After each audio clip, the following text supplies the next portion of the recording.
Doctor Shyam ਸੁੰਦਰ ਦੀਪਤੀ ਦੀ ਪੁਸਤਕ ਇੱਕ ਭਰਿਆ ਪੂਰਾ ਦਿਨ ਦਾ ਤੀਸਰਾ ਅੰਗ ਹੈ। ਜਨਮ ਦਿਨ ਜ਼ਿੰਦਗੀ ਦੇ ਅਹਿਸਾਸ ਨੂੰ ਜਗਾਵੇ। ਆਸਣ ਮੁਸਕਾਨ ਤੇ ਥਰਥਰਾਉਣ ਤੋਂ ਬਾਅਦ ਆਪਣੇ ਅਗਲੇ ਰੂਟੀਨ ਲਈ ਮੈਂ ਵਾਸ਼ਰੂਮ 'ਚ ਹਾਂ। ਇੱਥੇ ਇੱਕ ਲੜੀਵਾਰ ਸਿਲਸਿਲਾ ਹੈ। ਪਹਿਲਾਂ ਹੱਥ ਸ਼ੇਵਿੰਗ ਦੇ ਸਮਾਨ ਨੂੰ ਜਾਂਦਾ ਹੈ, ਫਿਰ ਟਾਇਲਟ, ਉਦੋਂ ਤੱਕ ਪਾਣੀ ਦੀ ਬਾਲਟੀ ਭਰ ਜਾਂਦੀ ਹੈ ਅਤੇ ਮੈਂ ਨਹਾ ਕੇ ਇੱਕੋ ਵਾਰੀ ਬਾਹਰ ਆਉਂਦਾ।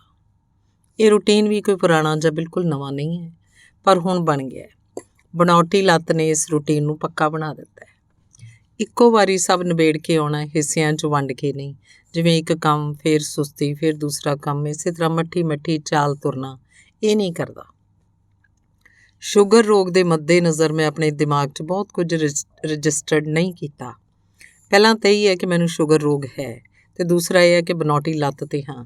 ਇਸੇ ਤਰ੍ਹਾਂ ਐਤਵਾਰ ਵਾਲਾ ਦਿਨ ਜਾਂ ਛੁੱਟੀ ਦਾ ਕੋਈ ਦਿਹਾੜਾ, ਇੱਥੋਂ ਤੱਕ ਕਿ ਮੈਨੂੰ ਗਰਮੀ ਸਰਦੀ ਦੀਆਂ ਛੁੱਟੀਆਂ ਹੁੰਦੀਆਂ ਹਨ, ਉਹ ਵੀ ਮੇਰੇ ਦਿਮਾਗ 'ਚ ਦਰਜ ਨਹੀਂ ਹਨ। ਮੈਂ ਉੱਠ ਕੇ ਸ਼ੇਵ ਕਰਨੀ ਹੀ ਕਰਨੀ ਹੈ, ਕੋਈ ਢਿੱਲ, ਕੋਈ ਬਹਾਨਾ ਵੀ ਨਹੀਂ। ਬਿਮਾਰੀ ਦੀ ਹਾਲਤ ਵਿੱਚ ਵੀ ਮਸਾਂ 1-2 ਦਿਨ ਬੈੱਡ ਉੱਤੇ ਬੈਠਿਆਂ ਹੀ ਸ਼ੇਵ ਕੀਤੀ ਹੈ। ਕਿਸੇ ਤਰ੍ਹਾਂ ਦੀ ਕੋਈ ਢਿੱਲ ਸਿਖਾਈ ਸਮਝਾਈ ਹੀ ਨਹੀਂ ਦਿਮਾਗ ਨੂੰ। ਇਹ ਦਿਮਾਗ ਆਪਣੇ ਆਪ ਘੱਟ ਸਿੱਖਦਾ, ਉਚੇਚ ਨਾਲ ਵੱਧ। ਕੋਸ਼ਿਸ਼ ਕਰਦਾ, ਦੇਖਦਾ, ਅਪਣਾਉਣ ਵਾਲਾ ਹੁੰਦਾ ਹੈ। ਉਚੇਚ ਕਰਕੇ ਰੋਕਣਾ ਵੀ ਪੈਂਦਾ, ਹੱਲਾਸ਼ੇਰੀ ਵੀ ਦੇਣੀ ਪੈਂਦੀ ਹੈ ਜੇ ਕੋਈ ਕੰਮ ਕਰਵਾਉਣਾ ਹੀ ਹੋਵੇ। ਇਹ ਮਨੋਵਿਗਿਆਨਕ ਸੱਚ ਮੈਂ ਜਾਣਿਆ ਹੀ ਨਹੀਂ, ਅਮਲ ਵੀ ਕੀਤਾ ਹੈ ਕਿ ਹਰ ਇੱਕ ਵਿਹਾਰ ਸਿੱਖਿਆ ਹੋਇਆ ਹੁੰਦਾ ਹੈ। ਕੋਈ ਇਹ ਨਹੀਂ ਕਹਿ ਸਕਦਾ ਕਿ ਮੇਰੀ ਤਾਂ ਜਮਾਂਦਰੂ ਆਦਤ ਹੈ ਜਾਂ ਫਲਾਂ ਵਿਹਾਰ ਸਾਡਾ ਖਾਨਦਾਨੀ ਪਿਤਾ ਪੁਰਖੀ ਹੈ। ਵਿਹਾਰ ਦੇ ਸਿੱਖੇ ਜਾਣ ਵਾਲੀ ਧਾਰਨਾ ਅੱਗੋਂ ਇਹ ਸੋਝੀ ਦਿੰਦੀ ਹੈ ਕਿ ਇਹਨੂੰ ਬਦਲਿਆ ਵੀ ਜਾ ਸਕਦਾ ਹੈ, ਆਪਣੇ ਮੁਤਾਬਕ ਨਵੇਂ ਸਿਰਿਓਂ ਢਾਲਿਆ ਵੀ ਜਾ ਸਕਦਾ ਹੈ। ਇਸ ਰੋਜ਼ਾਨਾ ਸ਼ੇਵ ਕਰਨ ਦੀ ਆਦਤ ਨਾਲ ਜਿੱਥੇ ਵਧੀਆ ਸਿਹਤਮੰਦ ਹੋਣ ਦਾ ਅਹਿਸਾਸ ਹੁੰਦਾ ਹੈ, ਉੱਥੇ ਬਚਪਨ ਸਮੇਂ ਘਰ ਦੇ ਮਾਹੌਲ ਵਿੱਚ ਮੰਗਲ ਵੀਰਵਾਰ ਵਾਲੇ ਦਿਨ ਵਾਲ ਨਾ ਕਟਵਾਉਣ ਜਾਂ ਸ਼ੇਵ ਨਾ ਕਰਨ ਬਾਰੇ ਅੰਧ ਵਿਸ਼ਵਾਸਾਂ ਤੋਂ ਵੀ ਮੁਕਤੀ ਮਿਲੀ ਹੈ। ਮੈਂ ਨਹਾ ਧੋ ਕੇ ਤਿਆਰ ਹੋ ਗਿਆ ਆਪਣੀ ਅਗਲੀ ਰੂਟੀਨ ਲਈ। ਘੜੀ ਦੇਖਦਾ, ਤਕਰੀਬਨ 6 ਵੱਜ ਗਏ ਹਨ। ਮੈਂ ਹੁਣ ਆਪਣੇ ਘਰ ਦੇ ਉੱਪਰ ਬਣੇ ਪੜ੍ਹਨ ਲਿਖਣ ਦੇ ਕਮਰੇ 'ਚ ਚਲੇ ਜਾਣਾ ਹੈ। ਊਸ਼ਾ ਵੀ ਨਹਾ ਚੁੱਕੀ ਹੈ ਅਤੇ ਰਸੋਈ ਵਿੱਚ ਹੈ। ਅਗਲੇ ਚਾਹ ਦੇ ਕੱਪ ਲਈ, ਅੱਖਾਂ ਖੋਲ੍ਹਣ ਵਾਲੀ ਚਾਹ, ਅਤੇ ਤੋਂ ਬਾਅਦ ਨਹਾਤੀ ਧੋਤੀ ਚਾਹ ਲਈ। ਇਹ ਚਾਹ ਅਸੀਂ ਆਪਣੇ ਘਰ ਦੇ ਸ਼ਹਿਰੀ ਵਿਹੜੇ 'ਚ ਬੈਠ ਕੇ ਪੀਂਦੇ ਹਾਂ। ਇਸ ਵਿਹੜੇ ਦੇ ਇੱਕ ਪਾਸੇ ਕੋਨੇ ਵਿੱਚ ਊਸ਼ਾ ਦੀ ਕੁਦਰਤ ਦੀ ਬਹਾਰ ਹੈ, ਜੋ ਕਿ ਇਸ ਲਈ ਵੀ ਖਾਸ ਹੈ ਕਿ ਬਹਾਰ 12 ਮਹੀਨੇ ਰਹਿੰਦੀ ਹੈ। ਕਦੇ ਗੁਲਦੌਦੀ, ਕਦੇ ਗੁਲਾਬ ਦੇ ਫੁੱਲ, ਨਾਲ ਹੀ ਕੁਝ ਗਮਲੇ ਤੁਲਸੀ, ਪੁਦੀਨਾ, ਪਾਲਕ, ਧਨੀਏ ਦੇ। ਇੱਕ ਪਾਸੇ ਨਿੰਬੂ ਦਾ ਬੂਟਾ ਵੀ ਹੈ। ਇਸ ਵਿਹੜੇ ਦੇ ਦੂਜੇ ਪਾਸੇ ਪਿੱਪਲ ਦਾ ਦਰਖਤ ਹੈ। ਕੁਦਰਤ ਦੀ ਲਾਜਵਾਬ ਬਹਾਰ ਸਾਡੇ ਘਰ ਦੇ ਹਿੱਸੇ ਆਈ ਹੈ। ਘਰ ਦੀ ਇਹ ਦੀਵਾਰ ਪਾਵਰ ਕਾਲੋਨੀ ਨਾਲ ਸਾਂਝੀ ਹੈ। ਉਹ ਇੱਕ ਰਿਹਾਇਸ਼ੀ ਕਾਲੋਨੀ ਹੈ। ਕਈ ਵਰਗਾਂ ਦੇ ਮੁਲਾਜ਼ਮਾਂ ਦੇ ਘਰ, ਖਾਲੀ ਮੈਦਾਨ ਤੇ ਇਹ ਪਿੱਪਲ। ਮੈਦਾਨ ਤਾਂ ਸਾਡੇ ਇਸਤੇਮਾਲ ਲਈ ਨਹੀਂ ਹਨ, ਪਰ ਕੁਦਰਤ ਦਾ ਨਿਯਮ ਤਾਂ ਮਨੁੱਖੀ ਸੋਚ ਤੋਂ ਬਹੁਤ ਪਾਰ ਹੈ। ਇਸ ਪਿੱਪਲ ਦੇ ਬਹਾਨੇ ਸਾਲ 'ਚ ਇੱਕ ਵਾਰੀ ਕੋਇਲ ਵੀ ਗੇੜਾ ਮਾਰ ਜਾਂਦੀ ਹੈ ਅਤੇ ਆਪਣੀ ਸਰਗਮ ਸੁਣਾ ਜਾਂਦੀ ਹੈ। ਮੈਂ ਉਹਨੂੰ ਹਰ ਸਾਲ ਉਡੀਕਦਾ ਹਾਂ।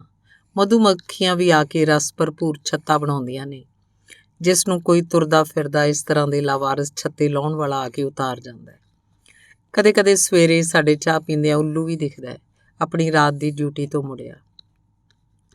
ਕਈ ਵਾਰ ਜੀਅ ਕੀਤਾ ਕਿ ਕੋਇਲ ਦੀ ਤਰ੍ਹਾਂ ਉਸ ਨਾਲ ਗੱਲਾਂ ਕਰਾਂ, ਪਰ ਥੱਕਿਆ ਹੋਣ ਕਰਕੇ ਹੁਣ ਸੌਣ ਨੂੰ ਹੁੰਦਾ ਹੈ। ਮੇਰੇ ਮਨ 'ਚ ਇੱਕ ਪ੍ਰਸ਼ਨ ਜੋ ਉੱਲੂ ਲਈ ਹੈ, ਕਿਸੇ ਮੌਕੇ ਪੁੱਛਾਂਗਾ ਕਿ ਉਹਨੂੰ ਰਾਤ ਦੇ ਹਨੇਰੇ 'ਚ ਹੋਣ ਵਾਲੀਆਂ ਹਨੇਰਗਰਦੀਆਂ ਬਾਰੇ ਕਿੰਨਾ ਕੁ ਪਤਾ ਹੈ। ਚੜ੍ਹਦੇ ਪਾਸੇ ਘਰ ਦੱਖਣ ਪੂਰਬੀ ਹੋਣ ਕਰਕੇ ਸਵੇਰੇ ਸੂਰਜ ਨਾਲ ਵੀ ਚਾਹ ਪੀਂਦਿਆਂ ਗੁੱਡ ਮਾਰਨਿੰਗ ਹੋ ਜਾਂਦੀ ਹੈ। ਸਾਡੀ ਇਸ ਧਰਤੀ ਲਈ ਊਰਜਾ ਦਾ ਬੇਮਿਸਾਲ ਸਰੋਤ, ਕਰੋੜਾਂ ਅਰਬਾਂ ਜੀਵਾਂ ਲਈ ਜ਼ਿੰਦਗੀ। ਮੇਰੇ ਹਿੱਸੇ ਵੀ ਊਰਜਾ ਦਾ ਕੁਝ ਹਿੱਸਾ ਸਵੇਰੇ ਸਵਖਤ ਹੀ ਆ ਜਾਂਦਾ ਹੈ। ਮੰਗਲ ਵੀਰ ਵਾਲੇ ਵਹਿਮ ਦੀ ਤਰ੍ਹਾਂ ਦੱਖਣ ਪੂਰਬੀ ਘਰ ਦਾ ਰੁੱਖ ਜਾਂ ਸ਼ੇਰਮੂੰਹ ਪਲਾਟ ਮੇਰੇ ਲਈ ਕੋਈ ਦਿੱਕਤ ਨਹੀਂ ਬਣਦੇ। ਮੈਂ ਤਾਂ ਇਸ ਸਾਰੇ ਦ੍ਰਿਸ਼ 'ਚ ਇੱਕ ਤਾਜ਼ਗੀ ਮਹਿਸੂਸ ਕਰਦਾ ਹਾਂ। ਸੂਰਜ ਦੀ ਊਰਜਾ, ਪਿੱਪਲ ਤੋਂ ਆ ਰਹੀ ਤਾਜ਼ੀ ਹਵਾ, ਪੰਛੀਆਂ ਦੀ ਚਹਿਚਹਾਟ, ਕੀ ਸਾਰਾ ਦਿਨ ਵਧੀਆ ਲੰਘਾਉਣ ਲਈ ਕਾਫੀ ਨਹੀਂ ਹਨ? ਪੂਰਾ ਦਿਨ ਪਿਆ ਹੈ। ਜ਼ਿੰਦਗੀ ਹਾਦਸੇ, ਘਟਨਾਵਾਂ ਦਾ ਨਾਂ ਹੈ। ਇਹ ਜ਼ਰੂਰੀ ਨਹੀਂ ਕਿ ਸਭ ਕੁਝ ਤੁਹਾਡੇ ਮੁਤਾਬਕ ਹੋਵੇ, ਪਰ ਜਦੋਂ ਇਸ ਤਰ੍ਹਾਂ ਦੀ ਸਵੇਰ, ਦਿਨ ਦੀ ਸ਼ੁਰੂਆਤ ਦਾ ਦ੍ਰਿਸ਼ ਤੁਹਾਡੇ ਦਿਮਾਗ 'ਚ ਦਰਜ ਹੋਵੇ ਤਾਂ ਹਾਦਸਿਆਂ ਦੀ ਤਲਖੀ ਤੇ ਬੇਚੈਨੀ ਘੱਟ ਜ਼ਰੂਰ ਜਾਂਦੀ ਹੈ। ਬਾਕੀ ਤੁਹਾਨੂੰ ਦੱਸਿਆ ਨਾ, ਸੁਭਾਅ ਅਤੇ ਵਿਵਹਾਰ ਜਿਸ ਤਰ੍ਹਾਂ ਸਿੱਖੇ ਜਾ ਸਕਦੇ ਹੈ, ਅਪਣਾਏ ਵੀ ਅਤੇ ਬਦਲੇ ਵੀ ਜਾ ਸਕਦੇ ਹੈ। ਮੇਰੇ ਜੀਵਨ ਨਾਲ ਜੁੜੇ ਹਾਦਸਿਆਂ, ਦੁਰਘਟਨਾਵਾਂ ਨੂੰ ਵਾਸਤੂ ਸ਼ਾਸਤਰੀ ਇੱਕ ਵਿਆਖਿਆ ਦੇ ਸਕਦੇ ਹੈ, ਪਰ ਮੇਰੇ ਜੀਵਨ 'ਚ ਇੰਨੇ ਜ਼ਿਆਦਾ ਸੁਖਦਾਈ ਪਲ ਹਨ ਜੋ ਉਹਨੂੰ ਨਕਾਰ ਸਕਦੇ ਹੈ। ਮੈਂ ਉਹਨਾਂ ਸੁਖਦ ਪਲਾਂ ਨੂੰ ਚੇਤੇ ਰੱਖਿਆ ਹੋਇਆ ਹੈ। ਚਾਹ ਪੀਂਦੇ ਪੀਂਦੇ ਫੋਨ ਆਇਆ। ਫੋਨ ਬੇਟੇ ਦਾ ਹੈ, ਦਿੱਲੀ ਤੋਂ। ਹੈਪੀ ਬਰਥਡੇ ਪਾਪਾ। ਉਹਦੀ ਆਵਾਜ਼ ਵਿੱਚ ਨੀਂਦ ਹੈ। ਮੈਨੂੰ ਫੋਨ ਕਰਨ ਲਈ ਅਲਾਰਮ ਲਾਇਆ ਹੋਏਗਾ।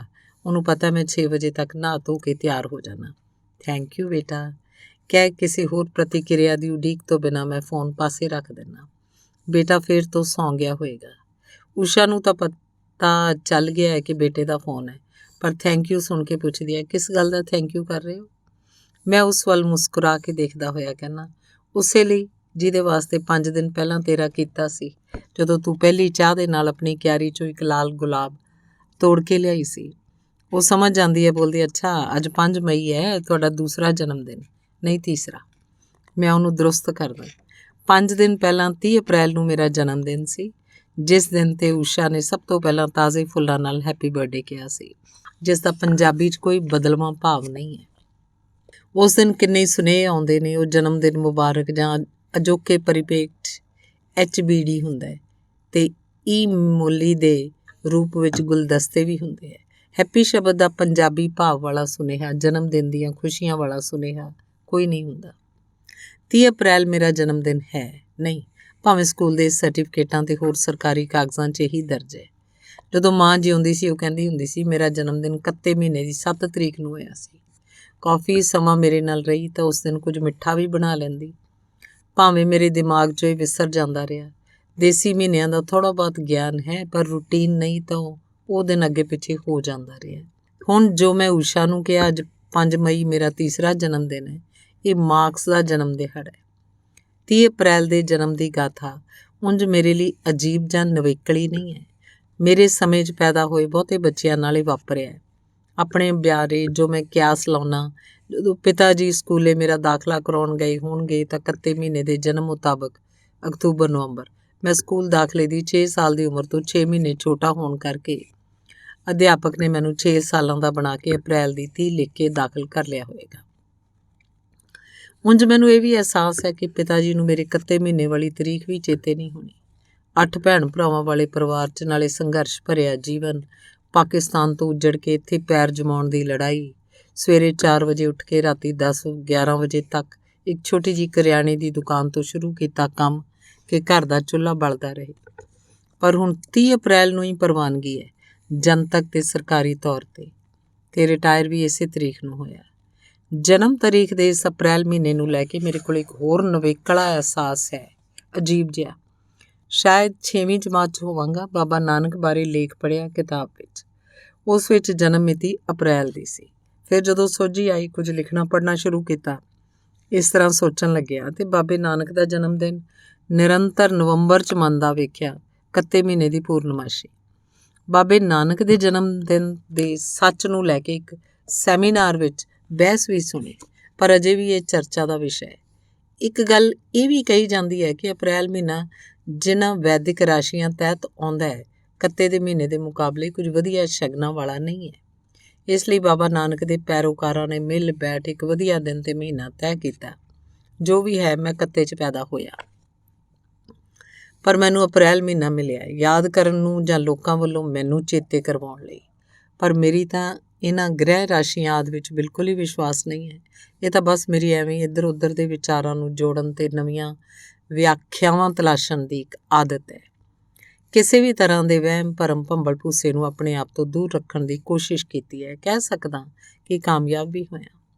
ਉਂਝ ਕੁਝ ਦਿਨ ਪਹਿਲਾਂ 7 ਕੱਤੇ 1954 ਨੂੰ ਮੈਂ ਗੂਗਲ ਦੀ ਮਦਦ ਨਾਲ ਭਾਲਿਆ ਤਾਂ 19 ਅਕਤੂਬਰ ਨੂੰ ਮੰਗਲਵਾਰ ਨਿਕਲਿਆ।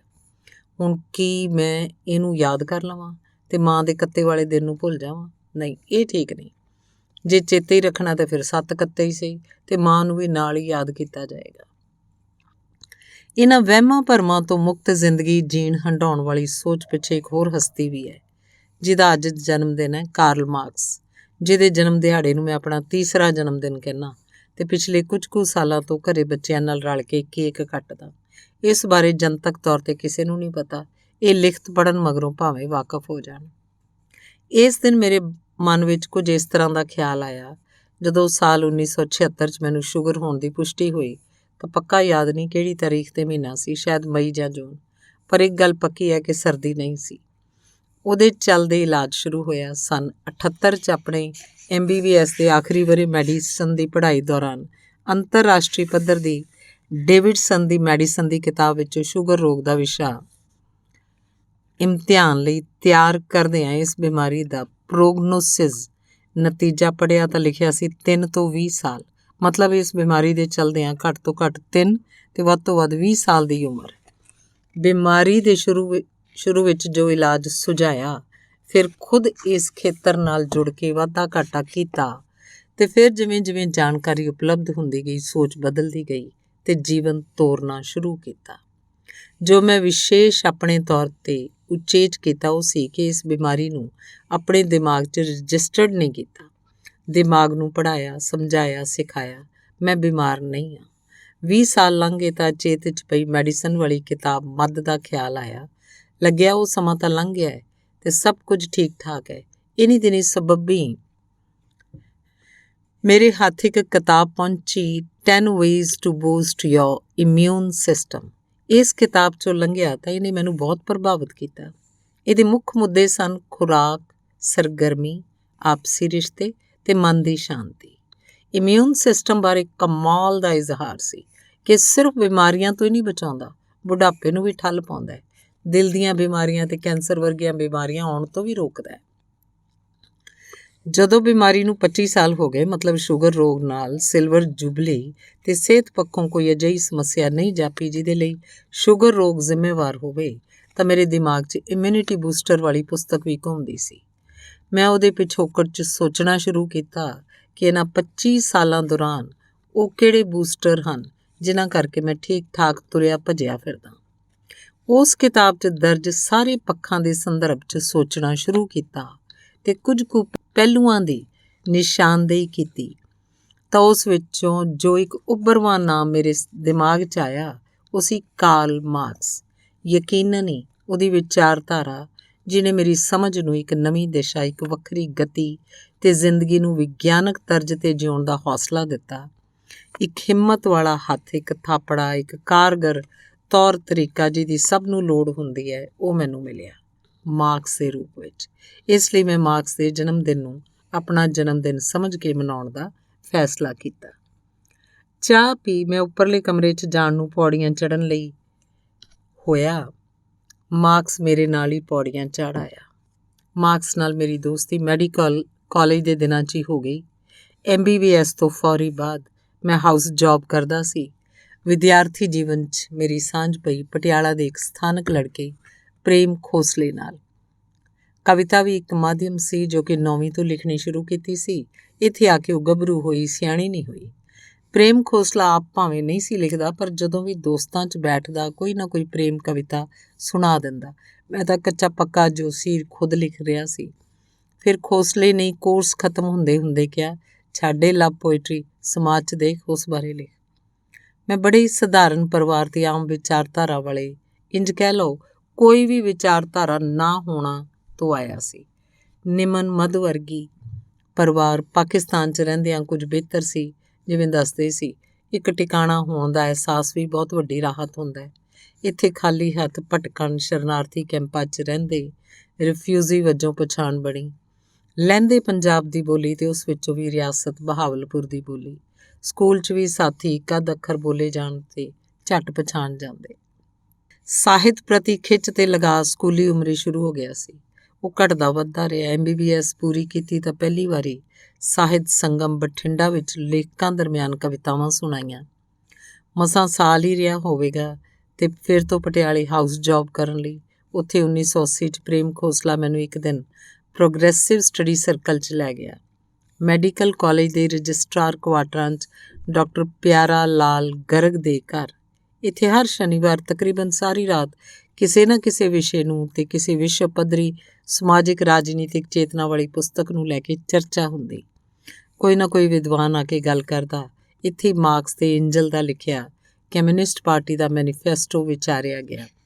ਦਰਅਸਲ ਮਾਰਕਸ ਨਾਲ ਇਹ ਮੇਰੀ ਪਹਿਲੀ ਮੁਲਾਕਾਤ ਸੀ। ਮੈਂ ਦੱਸਿਆ ਨਾ, ਉਸ ਸਮੇਂ ਤੱਕ ਮੇਰੇ ਕੋਲ ਨਾ ਕੋਈ ਸਮਾਜਿਕ ਤੇ ਨਾ ਹੀ ਰਾਜਨੀਤਿਕ ਸੂਝ ਸੀ। ਉਂਝ ਸਕਾਊਟ ਤੇ NCC ਦੇ ਮੈਂਬਰ ਵਜੋਂ ਉਸੇ ਘੇਰੇ 'ਚ ਸਮਾਜ ਸੇਵਾ ਦੇ ਕਾਰਜ ਕਰਨ ਵਿੱਚ ਖੁਸ਼ੀ ਮਹਿਸੂਸ ਹੋਣ ਵਾਲੇ ਕੁਝ ਤਜਰਬੇ ਸਨ। ਇਸੇ ਦੌਰਾਨ ਇੱਕ ਪੁਸਤਕ ਮਾਰਕਸ ਦੇ 1848 ਦੇ ਦਸਤਾਵੇਜ਼ੀ ਲੇਖ ਪੜ੍ਹਨ ਨੂੰ ਮਿਲੇ, ਜਿਸ 'ਚ ਮਨੁੱਖੀ ਬੇਗਾਨਗੀ ਐਲੀਨੇਸ਼ਨ ਬਾਰੇ ਬਹੁਤ ਹੀ ਸੂਖਮ ਤੇ ਮਨੋਵਿਗਿਆਨਕ ਵਿਆਖਿਆ ਸੀ। ਇਸ ਲਿਖਤ ਰਾਹੀਂ ਮਨੁੱਖੀ ਬੇਚੈਨੀ, ਨਿਰਾਸ਼ਾ ਤੇ ਉਦਾਸੀ ਬਾਰੇ ਡੂੰਘਾਈ ਨਾਲ ਸਮਝਣ 'ਚ ਮਦਦ ਮਿਲੀ। ਮੈਂ ਉਹਨਾਂ ਦਿਨਾਂ 'ਚ ਮਨੋਰੋਗ ਵਿਭਾਗ 'ਚ ਹਾਊਸ ਜੌਬ ਕਰ ਰਿਹਾ ਸੀ। ਇੱਥੇ MD ਦੇ ਵਿਦਿਆਰਥੀ, ਅਧਿਆਪਕ ਤੇ ਮੁਖੀ ਹਰ ਹਫ਼ਤੇ ਕਿਸੇ ਨਾ ਕਿਸੇ ਵਿਸ਼ੇ 'ਤੇ ਚਰਚਾ ਕਰਦੇ, ਜੋ ਕਿ ਉਹਨਾਂ ਦੀ ਵਿੱਦਿਅਕ ਲੋੜ ਸੀ। ਇੱਕ ਸਬੱਬ ਹੋਰ ਬਣਿਆ ਕਿ ਉਸ ਪ੍ਰੋਗਰੈਸਿਵ ਸਟੱਡੀਜ਼ ਸਰਕਲ ਰਾਹੀਂ ਮੈਨੂੰ ਇੱਕ ਰੈਡੀਕਲ ਸਾਈਕੈਟਰੀ ਨਾਂ ਦਾ ਬੁਲੇਟਿਨ ਪੜ੍ਹਨ ਨੂੰ ਮਿਲਿਆ। ਉਸਨੇ ਮਨੋਰੋਗਾਂ ਦੀ ਸਮਝ ਪ੍ਰਤੀ ਮੈਨੂੰ ਇੱਕ ਨਵੀਂ ਦਿਸ਼ਾ ਦਿਖਾਈ। ਵਿਭਾਗ 'ਚ ਮੈਂ ਡਾਕਟਰਾਂ ਨਾਲ ਬੈਠਦਾ ਤੇ ਦੇਖਦਾ ਕਿ ਕਿਸ ਕਿਸਮ ਦੇ ਮਰੀਜ਼ ਨੇ ਤੇ ਕੀ ਦਵਾ ਜਾਂ ਇਲਾਜ ਹੋ ਰਿਹਾ ਹੈ। ਮੈਂ ਉੱਥੇ ਡਿਪਰੈਸ਼ਨ, ਫੋਬੀਆ, ਔਬਸੈਸਿਵ ਸਕਿਜ਼ੋਫਰੇਨੀਆ ਆਦਿ ਬਿਮਾਰੀਆਂ ਦੇ ਮਰੀਜ਼ ਆਉਂਦੇ ਵੇਖੇ, ਮਤਲਬ ਜੋ ਉਹਨਾਂ ਦੀ ਪਰਚੀ 'ਤੇ ਦਰਜ ਹੁੰਦਾ। ਰੈਡੀਕਲ ਸਾਈਕੈਟਰੀ ਦੇ ਬੁਲੇਟਿਨ ਨੇ ਜੋ ਗੱਲ ਸਪਸ਼ਟ ਤੌਰ 'ਤੇ ਸਮਝਾਈ ਕਿ ਇਹ ਬਿਮਾਰੀਆਂ ਨਹੀਂ ਹਨ, ਇਹ ਤਾਂ ਲੱਛਣ ਹਨ। ਸਾਨੂੰ MBBS ਵਿੱਚ ਪੜ੍ਹਾਇਆ ਗਿਆ ਸੀ ਕਿ ਜੋ ਮਰੀਜ਼ ਆ ਕੇ ਦੱਸਦਾ ਹੈ ਕਿ ਉਹ ਲੱਛਣ ਹੁੰਦੇ ਹਨ, ਜੋ ਡਾਕਟਰ ਲੱਭਦਾ ਹੈ ਉਹ ਨਿਸ਼ਾਨੀਆਂ ਹੁੰਦੀਆਂ ਹਨ, ਤੇ ਦੋਹਾਂ ਦੇ ਆਧਾਰ 'ਤੇ ਡਾਕਟਰ ਆਪਣੀ ਸੂਝ ਤੇ ਗਿਆਨ ਨਾਲ ਬਿਮਾਰੀ ਲੱਭਦਾ ਹੈ। ਜਿਵੇਂ ਮਨੋਰੋਗ ਵਿਭਾਗ 'ਚ ਆ ਕੇ ਮਰੀਜ਼ ਦੱਸ ਰਿਹਾ ਹੈ, ਮੈਂ ਨਿਰਾਸ਼ ਹਾਂ, ਮੇਰਾ ਕਿਤੇ ਜਾਣ ਨੂੰ ਦਿਲ ਨਹੀਂ ਕਰਦਾ, ਕਿਸੇ ਨੂੰ ਮਿਲਣ ਨੂੰ ਜੀ ਨਹੀਂ ਕਰਦਾ, ਤੇ ਡਾਕਟਰ ਨੇ ਪਰਚੀ 'ਤੇ ਬਿਮਾਰੀ ਲਿਖੀ ਡਿਪਰੈਸ਼ਨ। ਦਰਅਸਲ ਇਹ ਤਾਂ ਉਸ ਵੱਲੋਂ ਦੱਸੇ ਲੱਛਣਾਂ ਦਾ ਅੰਗਰੇਜ਼ੀ ਨਾਂ ਹੈ। ਬਿਮਾਰੀ ਕੀ ਹੈ, ਕਿੱਥੇ ਹੈ, ਉਹ ਤਾਂ ਡਾਕਟਰ ਨੇ ਲੱਭਣ ਦੀ ਕੋਸ਼ਿਸ਼ ਹੀ ਨਹੀਂ ਕੀਤੀ, ਤੇ ਐਂਟੀ ਡਿਪਰੈਸੈਂਟ ਦਵਾਈਆਂ ਲਿਖ ਦਿੱਤੀਆਂ, ਭਾਵ ਲੱਛਣਾਂ ਦਾ ਇਲਾਜ। ਮਾਰਕਸ ਨਾਲ ਪਹਿਲੀ ਮੁਲਾਕਾਤ ਤੋਂ ਹੀ ਉਹਦੇ ਐਲੀਨੇਸ਼ਨ ਬਾਰੇ ਸਿਧਾਂਤ ਨੂੰ ਪੜ੍ਹ ਕੇ ਮੈਨੂੰ ਉਹਦੀ ਕੇਂਦਰੀ ਸੁਰ ਸ਼ੋਸ਼ਿਤ ਤੇ ਸ਼ੋਸ਼ਣ ਵਾਲੇ ਫਲਸਫੇ ਦੀ ਸਮਝ ਆਈ, ਜਿਹਦੇ ਆਧਾਰ 'ਤੇ ਪੂਰੇ ਸਮਾਜ 'ਚ ਪਈਆਂ ਸਮਾਜਿਕ, ਆਰਥਿਕ ਸਮੱਸਿਆਵਾਂ ਤੇ ਆਪਸੀ ਰਿਸ਼ਤਿਆਂ ਦੀ ਵਿਆਖਿਆ ਕੀਤੀ ਜਾ ਸਕਦੀ ਹੈ ਤੇ ਇੱਕ ਚੰਗੇ ਸਮਾਜ ਵੱਲ ਜਾਣ ਲਈ ਨਿਸ਼ਾਨਦੇਹੀ ਹੋ ਸਕਦੀ ਹੈ। ਇਸੇ ਤਰ੍ਹਾਂ ਆਪਣੇ ਪੱਧਰ 'ਤੇ ਸਮਾਜ ਵਿਗਿਆਨ ਦੀ ਪੜ੍ਹਾਈ ਤੇ ਹੋਰ ਪੁਸਤਕਾਂ ਰਾਹੀਂ ਮਾਰਕਸ ਦੇ ਸਮਾਜੀ ਸ਼ੋਸ਼ਣ, ਅਮੀਰ ਗਰੀਬ ਦੇ ਪਾੜੇ ਤੇ ਸ਼ੋਸ਼ਣ ਦੇ ਇੱਕ ਵੱਡੇ ਹਥਿਆਰ ਧਰਮ ਬਾਰੇ ਜਾਣਿਆ। ਮਨੋਰੋਗਾਂ ਨੂੰ ਸਮਾਜ ਵਿਗਿਆਨ ਤੇ ਸਮਾਜੀ ਸ਼ੋਸ਼ਣ ਦੇ ਨਜ਼ਰੀਏ ਤੋਂ ਇੱਕ ਕਰਕੇ ਲਿਖਿਆ। ਇੱਥੋਂ ਤੱਕ ਕਿ ਖੁਦਕੁਸ਼ੀ ਤੇ ਨਸ਼ਿਆਂ ਦੀ ਵਰਤੋਂ ਨੂੰ ਲੈ ਕੇ ਵੀ ਮਾਰਕਸ ਦੀ ਵਿਚਾਰਧਾਰਾ ਤੋਂ ਪ੍ਰਭਾਵਿਤ ਹੋ ਕੇ ਵਿਆਖਿਆ ਕੀਤੀ, ਜੋ ਕਿ ਭਾਜੀ ਗੁਰਸ਼ਰਨ ਸਿੰਘ ਵੱਲੋਂ ਨਿਕਲਦੀ ਪੱਤਰਿਕਾ ਸਮਤਾ ਵਿੱਚ ਛਪੇ ਤੇ ਬਾਅਦ ਵਿੱਚ ਮਨ ਮਾਹੌਲ ਮਨੋਰੋਗ ਪੁਸਤਕ ਦੇ ਰੂਪ ਵਿੱਚ, ਜਿਹਦਾ ਅੱਜ ਕੱਲ੍ਹ 2020 ਵਿੱਚ 8ਵਾਂ ਐਡੀਸ਼ਨ ਛਪ ਕੇ ਆਇਆ। ਮਾਰਕਸ ਜ਼ਰੀਏ ਮਿਲੀ ਇਸ ਸਮਝ ਨੇ ਮੈਨੂੰ ਆਪਣੀ ਬਿਮਾਰੀ ਸਮਝਣ ਤੇ ਨਜਿੱਠਣ ਲਈ ਵੀ ਇੱਕ ਨਵਾਂ ਨਜ਼ਰੀਆ ਦਿੱਤਾ। ਜੇ ਕੋਈ ਮੇਰੇ ਤੋਂ ਪੁੱਛੇ ਕਿ ਕੀ ਮੈਂ ਮਾਰਕਸ ਤੋਂ ਲਗਾਤਾਰ ਪੜ੍ਹਨਾ ਲਿਖਣਾ ਸਿੱਖਿਆ, ਕਿ ਮੈਂ ਮਾਰਕਸ ਤੋਂ ਜਥੇਬੰਦੀਆਂ ਦਾ ਹਿੱਸਾ ਹੋਣ ਨੂੰ ਜਾਂ ਖੁਦ ਆਪਣੀ ਸਵੈ ਸੇਵੀ ਸੰਸਥਾ ਬਣਾ ਕੇ ਕੰਮ ਕਰਨਾ ਸਿੱਖਿਆ, ਮੈਂ ਮਾਰਕਸ ਤੋਂ ਕਾਲਮ ਨਵੀਸੀ ਜਾਂ ਪੱਤਰਕਾਰੀ ਦਾ ਹੁਨਰ ਸਿੱਖਿਆ, ਨਹੀਂ। ਇਹ ਸਾਰੇ ਕਾਰਜ ਕਿਤੋਂ ਵੀ ਸਿੱਖੇ ਜਾ ਸਕਦੇ ਹਨ। ਜੀਵਨ 'ਚ ਕਿੰਨੇ ਹੀ ਲੋਕ ਮਿਲ ਜਾਂਦੇ ਹਨ ਜੋ ਲਿਖਣ ਲਈ ਪ੍ਰੇਰਦੇ ਹਨ, ਜੋ ਆਪਣੀਆਂ ਜਥੇਬੰਦੀਆਂ ਨਾਲ ਜੁੜਨ ਲਈ ਕਹਿੰਦੇ ਹਨ। ਮੈਂ ਮਾਰਕਸ ਤੋਂ ਘਟਨਾਵਾਂ, ਵਾਰਦਾਤਾਂ ਨੂੰ ਵਰਤਮਾਨ ਤੇ ਇਤਿਹਾਸਿਕ ਪੱਖ ਤੋਂ ਆਪਸ ਵਿੱਚ ਜੋੜ ਕੇ ਵਿਆਖਿਆ ਕਰਨੀ ਤੇ ਨਤੀਜੇ ਕੱਢਣਾ ਸਿੱਖਿਆ। ਮੈਂ ਮਾਰਕਸ ਕੋਲੋਂ ਮਨੁੱਖ ਹੋਣ ਦੇ ਮਾਇਨੇ ਸਮਝੇ, ਵਿਵੇਕਸ਼ੀਲ ਹੋਣਾ ਸਿੱਖਿਆ। ਮੈਂ ਮਾਰਕਸ ਤੋਂ ਖੁਸ਼ ਰਹਿਣ ਦਾ ਰਹੱਸ ਜਾਣਿਆ। ਤੁਸੀਂ, ਅਸੀਂ ਖੁਸ਼ੀ, ਹੈਪੀਨੈਸ ਨੂੰ ਲੈ ਕੇ ਖੁਸ਼ੀ ਬਾਰੇ ਸੈਂਕੜੇ ਵਾਕ, ਅਖਾਣਾਂ, ਟਿੱਪਣੀਆਂ ਦੀ ਤਲਾਸ਼ ਕਰ ਸਕਦੇ ਹਾਂ। ਹਰ ਗੁਰੂ, ਦਾਰਸ਼ਨਿਕ, ਰਿਸ਼ੀ ਨੇ ਇਸ ਬਾਰੇ ਲਿਖਿਆ ਤੇ ਪ੍ਰਚਾਰਿਆ ਹੈ।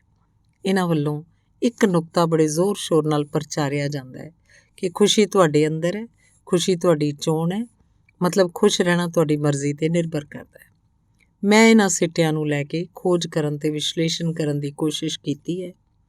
ਮੇਰੇ ਵੈਸੇ ਵੀ ਅਖਾਣਾਂ, ਟਿੱਪਣੀਆਂ ਜਾਂ ਇੱਕ ਲਾਈਨ ਦੇ ਸਿੱਟਿਆਂ ਨੂੰ ਲੈ ਕੇ ਇੱਕ ਸਮਝ ਹੈ ਕਿ ਇਹ ਆਪਣੇ ਆਪ 'ਚ ਸੰਪੂਰਨ ਨਹੀਂ ਹੁੰਦੇ। ਹਰ ਅਖਾਣ ਦਾ ਇੱਕ ਪਿਛੋਕੜ ਹੁੰਦਾ ਹੈ ਤੇ ਕਿਸੇ ਵਿਆਖਿਆ ਦਾ ਉਹ ਤੱਤ ਸਾਰ ਹੁੰਦਾ ਹੈ। ਮਨੁੱਖ ਦੇ ਸੰਦਰਭ ਵਿੱਚ ਖੁਸ਼ੀ ਦੀ ਗੱਲ ਚੱਲ ਰਹੀ ਹੈ। ਇੱਕ ਵਿਗਿਆਨਕ ਸੱਚ ਹੈ ਕਿ ਮਨੁੱਖੀ ਸਰੀਰ ਦੇ ਅੰਦਰ ਖੁਸ਼ੀ ਦੇਣ ਵਾਲੇ 4 ਹਾਰਮੋਨਸ ਹਨ: ਡੋਪਾਮਾਈਨ, ਸੀਰੋਟੋਨਿਨ, ਆਕਸੀਟੋਸਿਨ ਤੇ ਐਂਡਾਰਫਿਨ। ਪਰ ਮਹੱਤਵਪੂਰਨ ਇਹ ਹੈ ਕਿ ਇਹ ਸਾਡੇ ਸਰੀਰ 'ਚ ਪੈਦਾ ਕਦੋਂ ਹੁੰਦੇ ਹੈ। ਇਸ ਬਾਰੇ ਸਾਡੇ ਕੋਲ ਪਰਖਿਆ ਹੋਇਆ ਗਿਆਨ ਹੈ ਕਿ ਪੈਦਾ ਹੁੰਦੇ ਹਨ ਇੱਕ ਦੂਸਰੇ ਨੂੰ ਮਿਲਣ ਤੇ ਮਦਦ ਕਰਨ ਨਾਲ, ਆਪਸੀ ਸਹਿਯੋਗ ਨਾਲ ਕੰਮ ਕਰਨ ਵੇਲੇ, ਇੱਕ ਦੂਜੇ ਦਾ ਸਹਾਰਾ ਬਣਨ ਵੇਲੇ, ਹੱਥ ਫੜਨ, ਗਲਵੱਕੜੀ ਪਾਉਣ ਨਾਲ। ਸਪਸ਼ਟ ਹੈ ਕਿ ਸਾਰੇ ਸਾਡੇ ਸਮਾਜਿਕ ਰਿਸ਼ਤਿਆਂ ਨਾਲ ਜੁੜੇ ਹਨ। ਜਦੋਂ ਇਹ ਕਿਹਾ ਜਾਂਦਾ ਹੈ ਕਿ ਮਨ ਦੀ ਖੁਸ਼ੀ ਮਨ ਦੀ ਬਣਤਰ 'ਤੇ ਨਿਰਭਰ ਕਰਦੀ ਹੈ, ਤਾਂ ਅਗਲਾ ਸਹਿਜ ਪ੍ਰਸ਼ਨ ਹੈ ਕਿ ਮਨ ਦੀ ਉਸਾਰੀ 'ਚ ਕਿਹਦਾ ਯੋਗਦਾਨ ਹੈ। ਮਾਰਕਸ ਨੇ ਆਪਣੇ ਸਕੂਲੀ ਦਿਨਾਂ 'ਚ ਜਾਣਿਆ ਕਿ ਦੁਨੀਆ 'ਚ ਸਭ ਤੋਂ ਵੱਧ ਖੁਸ਼ ਉਹ ਲੋਕ ਹਨ ਜਿਨ੍ਹਾਂ ਨੇ ਦੂਸਰਿਆਂ ਨੂੰ ਖੁਸ਼ ਕਰਨ ਲਈ ਕਾਰਜ ਕੀਤਾ, ਅਤੇ ਉਹਨੇ ਆਪਣੇ ਪਿਤਾ ਦੀ ਇੱਛਾ ਦੇ ਉਲਟ ਸਰਕਾਰੀ ਵਕੀਲ ਬਣ ਕੇ ਇੱਕ ਸੌਖੀ ਸੁਖਾਲੀ ਜ਼ਿੰਦਗੀ ਜੀਣ ਦੀ ਬਜਾਏ ਇਸ ਇੱਕੋ ਨੁਕਤੇ 'ਤੇ ਕੰਮ ਕਰਨ ਦਾ ਰਾਹ ਚੁਣਿਆ। ਮਾਰਕਸ ਦੇ ਪੂਰੀ ਜ਼ਿੰਦਗੀ 'ਚ ਕੀਤੇ ਕਾਰਜ ਨਾਲ ਅੱਜ ਲੱਖਾਂ ਨਹੀਂ ਕਰੋੜਾਂ ਲੋਕਾਂ ਦੇ ਚਿਹਰੇ 'ਤੇ ਖੁਸ਼ੀ ਦੇਖੀ ਜਾ ਸਕਦੀ ਹੈ। ਮੈਂ ਵੀ ਮਾਰਕਸ ਤੋਂ ਇਹ ਸਿੱਖਿਆ। ਖੁਸ਼ੀ ਦੇ ਇਹਨਾਂ ਤਰੀਕਿਆਂ ਨੂੰ ਅਪਣਾਉਂਦਿਆਂ, ਆਪਣੇ ਉੱਪਰ ਹੰਢਾਉਂਦਿਆਂ, ਖੁਸ਼ੀ ਪਹਿਲਾਂ ਆਪਣੇ ਅੰਦਰ ਇਕੱਠੀ ਹੁੰਦੀ ਹੈ, ਫਿਰ ਬਾਹਰ ਵੱਲ ਨੂੰ ਤੁਰਦੀ ਹੈ। ਮੈਂ ਇਹ ਖੁਸ਼ੀ ਮਹਿਸੂਸ ਕੀਤੀ ਹੈ। ਮੈਂ ਖੁਸ਼ੀ ਅਤੇ ਖੁਸ਼ਹਾਲੀ 'ਚ ਫਰਕ ਜਾਣਿਆ ਹੈ ਕਿ ਖੁਸ਼ਹਾਲੀ ਵਿੱਚ ਖੁਸ਼ੀ ਇੱਕ ਅੰਸ਼ ਹੈ। ਖੁਸ਼ੀ ਨਾਲ ਖੁਸ਼ਹਾਲੀ ਆਉਂਦੀ ਹੈ, ਪਰ ਦੂਸਰੇ ਪਾਸੇ ਖੁਸ਼ਹਾਲ ਹੋਣਾ ਖੁਸ਼ ਰਹਿਣ ਦੀ ਗਰੰਟੀ ਨਹੀਂ ਹੈ। ਮਾਰਕਸ ਤੋਂ ਮੈਂ ਮਨੁੱਖ ਨੂੰ ਸਮੁੱਚਤਾ ਵਿੱਚ ਸਮਝਣਾ ਸਿੱਖਿਆ। ਉਹਨੂੰ ਸਰੀਰ, ਮਨ ਤੇ ਸਮਾਜ ਦੇ ਪੂਰੇ ਚੌਖਟੇ ਤੇ ਚੁਗਿਰਦੇ 'ਚ ਰੱਖ ਕੇ ਜਾਣਨਾ ਸਿੱਖਿਆ, ਜਦੋਂ ਕਿ ਉਚੇਰੀ ਸਿੱਖਿਆ ਦੇ ਮਹਿਲਾਂ 'ਚ ਬੈਠੇ ਵਿਦਵਾਨ ਮਨੁੱਖ ਨੂੰ ਟੁਕੜੇ ਟੁਕੜੇ ਕਰਕੇ ਪੜ੍ਹ ਸਮਝ ਰਹੇ ਹਨ ਤੇ ਆਪਣੀ ਇਸ ਸਮਝ ਨੂੰ ਪ੍ਰਚਾਰ ਉਭਾਰ ਵੀ ਰਹੇ ਹਨ। ਧੰਨਵਾਦ।